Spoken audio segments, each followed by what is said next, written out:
पुराने समय में जब भी कोई भिक्षु भिक्षा मांगने के लिए अपने आश्रम से निकलता था, सुबह का समय चुना जाता था भिक्षा मांगने के लिए, क्योंकि शाम के समय में इंसान की ऊर्जा में भारी बदलाव होते हैं। जिस इंसान का मन सुबह सुबह दान पुण्य, पूजा पाठ, भजन कीर्तन करने का होता है, वही इंसान शाम होते होते मांस, मदिरा या फिर वेश्यालय की तरफ जाने लगता है।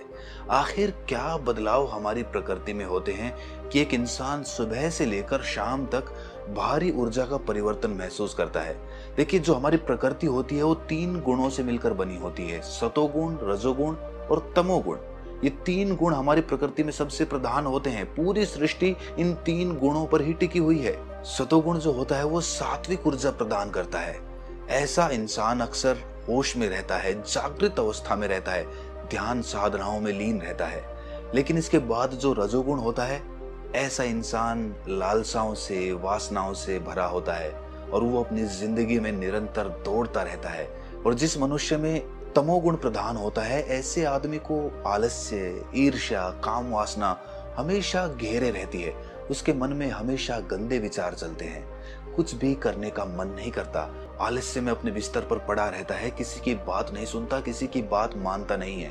तम का अर्थ होता है अंधकार, और तमोगुण का अर्थ हुआ जो गुण अंधकार का होता है, अंधेरे का होता है। सुबह का जो समय होता है, उस समय सतोगुण इस प्रकृति में प्रधान रहता है, लेकिन दिन ढलते ढलते तमोगुण इस प्रकृति में प्रधान हो जाता है।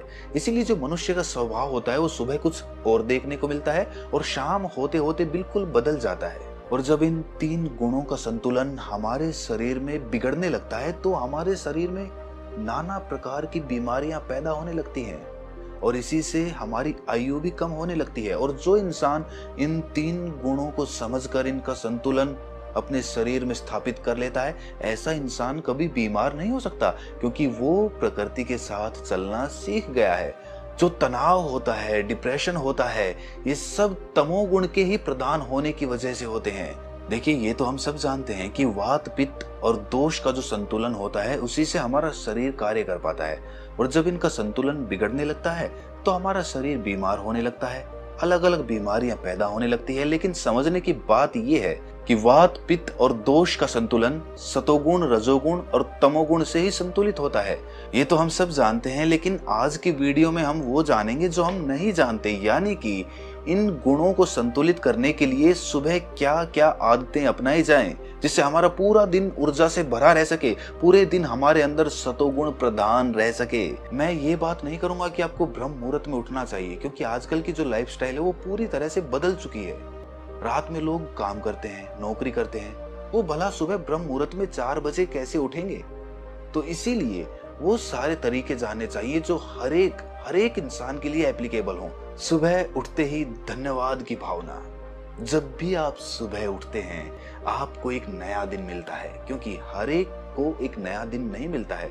बहुत सारे लोग ये दुनिया छोड़कर एक पल में ही चले जाते हैं। तो आपको जो पल मिला है, जो जीवन मिला है, जो एक नई सुबह देखने को मिली है, उसके प्रति कृपा के पात्र जरूर बने।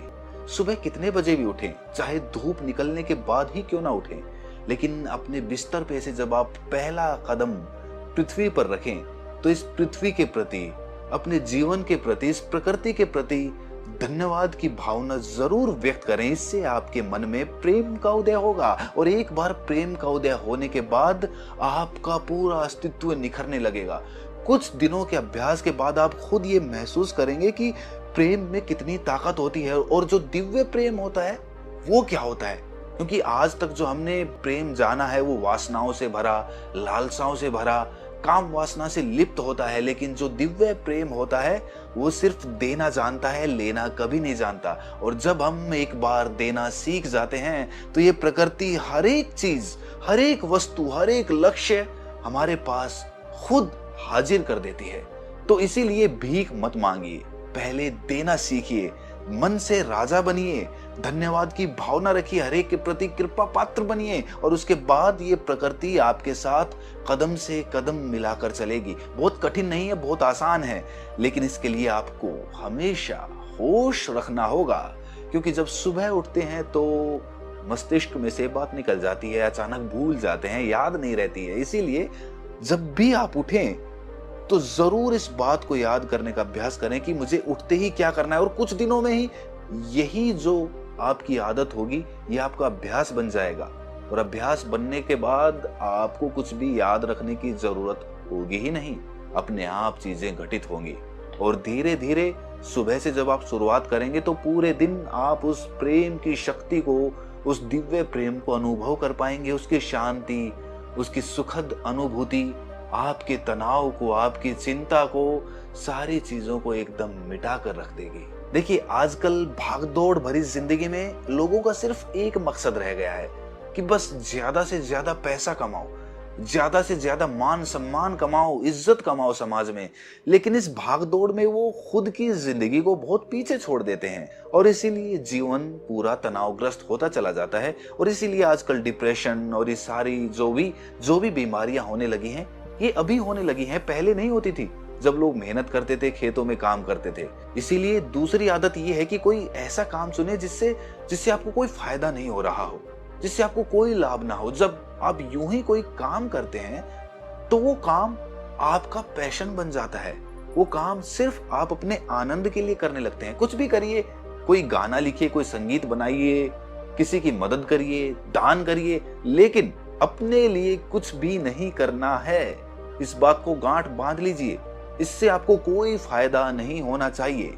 इसका आपके जीवन में कोई भी महत्व नहीं है, लेकिन ये आपके व्यक्तित्व को निखार देगी, आपको एकदम अलग इंसान बना देगी जो भावनाओं से भरा होता है, जिसमें करुणा की भावना बहुत प्रधान हो जाती है।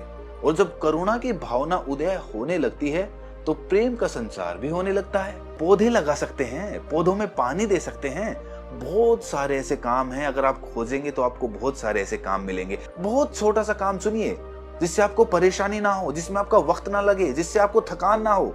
चींटियों को आटा खिला लीजिए, पक्षियों को दाने खिला लीजिए, बहुत सारे ऐसे काम हैं। लेकिन हम इस प्रकृति से, अपने संस्कारों से दूर हटते चले जा रहे हैं। आपने देखा होगा, माता पिता को या दादा दादी को वो चींटियों को आटा भी खिलाते हैं, पक्षियों को दाने भी खिलाते हैं, उनसे कोई फायदा है उनका? लेकिन इससे उनका जो प्रकृति से जुड़ाव होता है, इससे उनका जीवन एकदम शुद्ध, सात्विक और शांति से भरा हुआ बन जाता है।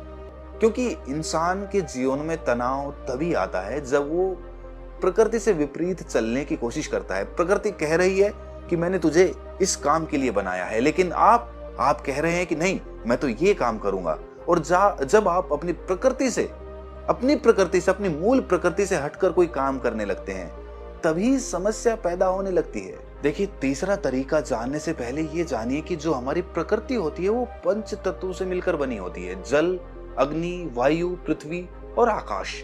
और जो आदमी इन पंच तत्वों के साथ जितना समय बिताता है, उसका उतना ही विकास होता चला जाता है, उसके जीवन में उतनी ही शांति का उदय होता चला जाता है।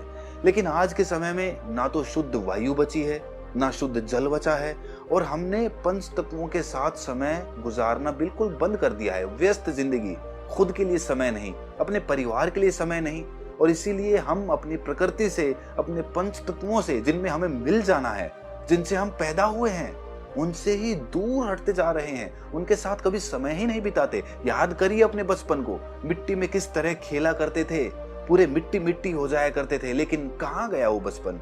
कैसे पानी में छबक छबक करके खेला करते थे, बारिश के पानी में कितना मनोरंजन किया करते थे। लेकिन आज के समय में हम कब बारिश में नहाते हैं?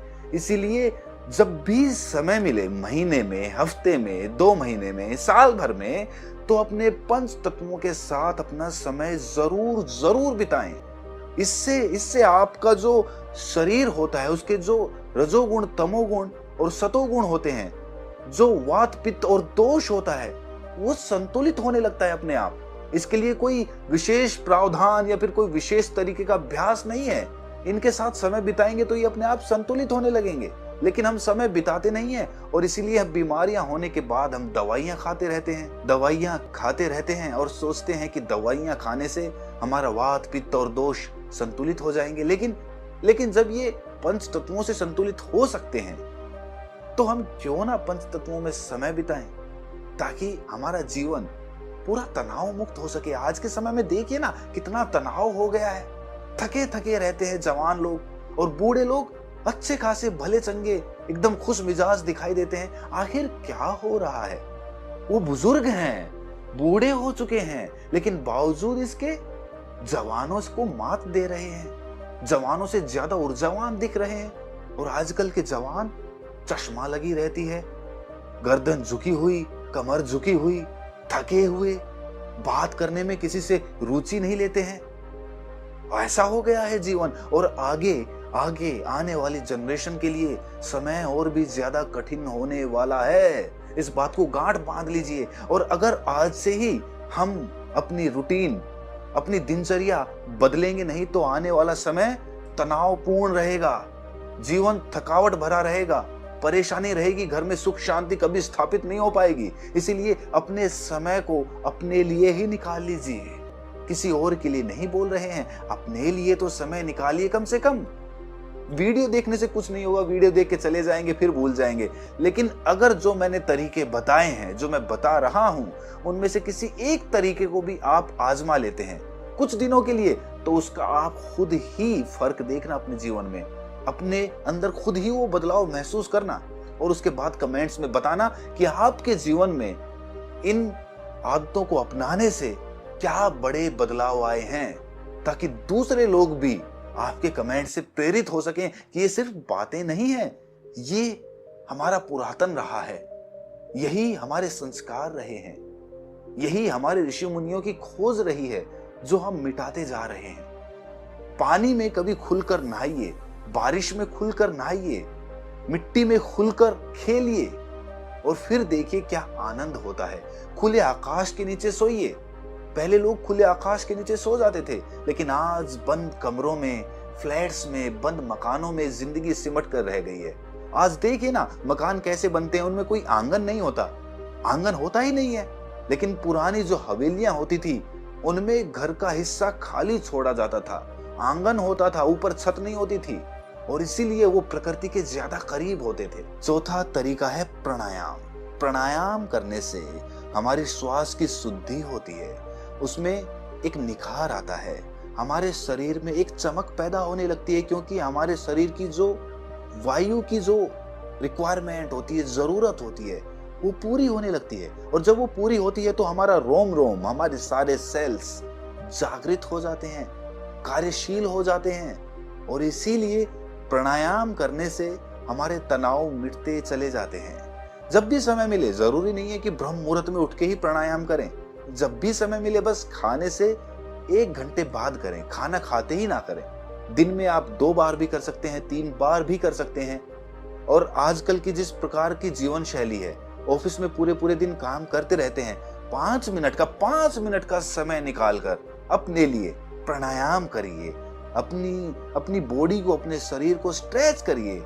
और स्ट्रेच करने से अपने आप ही जो मांसपेशियां होती हैं वो खुल जाएंगी, और उसके बाद आप फिर से काम पे लग सकते हैं। क्या पूरे दिन में से 5 मिनट, 10 मिनट, 15 मिनट भी अपने लिए नहीं निकाल सकते? अरे किसके लिए कमा रहे हैं? जब आपका शरीर ही आपका साथ छोड़ देगा तो फिर किसके लिए कमाएंगे और क्या करेंगे ऐसे पैसे का? वो डॉक्टरों के पास जाएंगे। इसीलिए थोड़ी जीवन शैली को बदलने का प्रयास करिए। आखिरी तरीका है ट्रैवलिंग, घूमना। जी हाँ, जब हम घूमते हैं तो हमारा जो इन्वायरमेंट होता है वो चेंज होता है, और चेंज होने से हमारे अंदर भी बदलाव आते हैं। नई नई संस्कृति, सभ्यता, नए नए लोगों से मिलना, जब हमारे जीवन में ये सब चीजें होने लगती हैं तो हमें पता चलता है कि दुनिया कितनी रंगीन है, दुनिया में कितने रंग हैं। और जब हम ये जान लेते हैं तो हम ट्रैवलिंग के जरिए, घूमने के जरिए, पर्यटन के जरिए अपना विकास भी कर पाते हैं।